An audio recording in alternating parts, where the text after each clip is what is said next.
Chers amis, nous entrons quasiment dans le mois de Elul. Le grand jour du jugement est imminent. Et nous devons savoir comment faire Bezrat Hashem pour qu'Hashem puisse nous juger favorablement.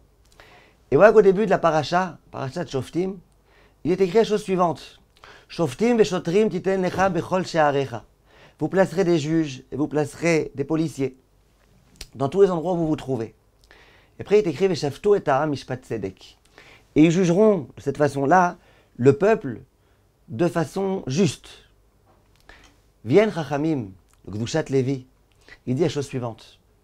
Il dit lorsque le jugement va arriver, et que nous souhaitons bien évidemment qu'Akadosh Baruch Hu nous juge favorablement, comment mériter d'être jugé favorablement? Dit le Rav, et c'est très simple.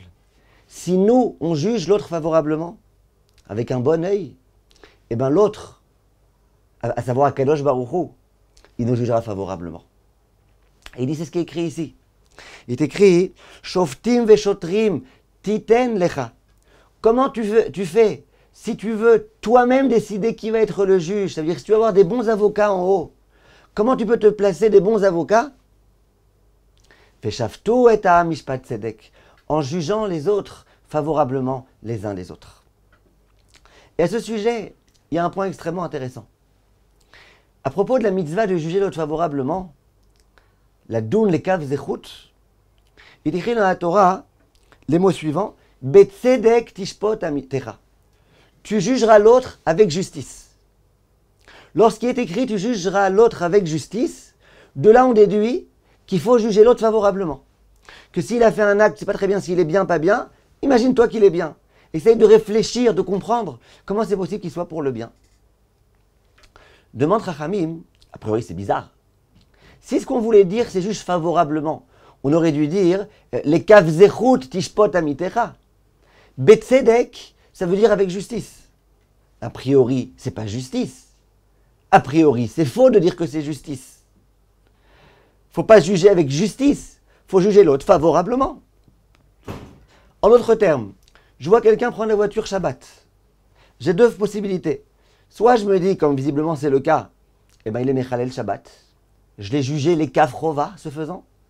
Soit je peux me dire, non, peut-être que sa femme, elle devait accoucher. Ah, mais j'ai pas vu sa femme dans la voiture, mais peut-être que sa femme, en fait, elle est à un autre endroit et que lui doit se dépêcher d'aller appeler une sage-femme. Je dois faire tout type de raisonnement. Pourquoi faire? Pour pouvoir juger favorablement. A priori, c'est pas Betzedek, c'est pas logique, c'est pas la justice, c'est au-delà de la justice. Alors pourquoi on nous dit, pour nous dire de juger favorablement, on nous dit Betzedek? Viennent Chachamim et ils disent, parce que quand tu cherches à juger l'autre favorablement, dans la plupart des cas, c'était ça la vérité. Quand tu te dis peut-être que sa femme, elle devait accoucher, et qu'en fait c'est pas une avéra, dans la plupart des cas, tu verras qu'en fait c'est ça la vérité. Alors nous on a l'habitude de dire, mais non, c'est du pile-poule. Aujourd'hui il s'est énervé, peut-être c'est parce que sa femme elle l'a embêté, peut-être qu'aujourd'hui machin, il a l'air triste parce que... On dit, mais c'est du pile-poule tout ça. Il est énervé parce que c'est un nerveux, parce que c'est un méchant, parce que c'est un mauvais. C'est du pile-poule de dire que peut-être qu'aujourd'hui, justement, il avait une raison. Bien, Chachamim me dit, c'est pas du pile-poule. Et là, le Rav de Parshva qui dit quelque chose de très très fort, je vous lis dans les mots, il dit, K'sha'adam yivdok atzmo be'emet, lorsque l'homme y vérifie bien, yigale shelimudeh achova shelo, il va voir que lorsqu'il essaye de juger l'autre de façon défavorable,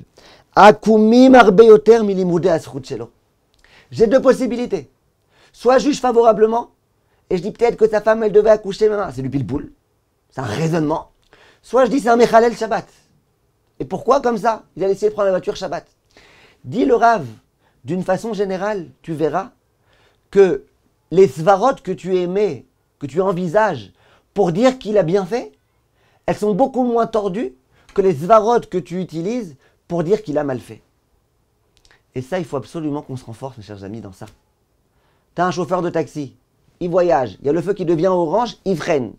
Moi, je connais des gens, naturellement, ils vont dire « Ah, c'est ça, ouais, espèce d'arnaqueur. Pourquoi il n'est pas passé? Ah, il n'est pas passé parce qu'il a envie que le compteur, il continue à monter. Ah, c'est ça, ta. Il n'a rien dit, le chauffeur de taxi, il s'est juste arrêté au... » Tu as une autre possibilité, ça veut dire, ben lui, fais attention. Il y a le feu qui est orange, il sait qu'il va être rouge, tac, il freine tout de suite.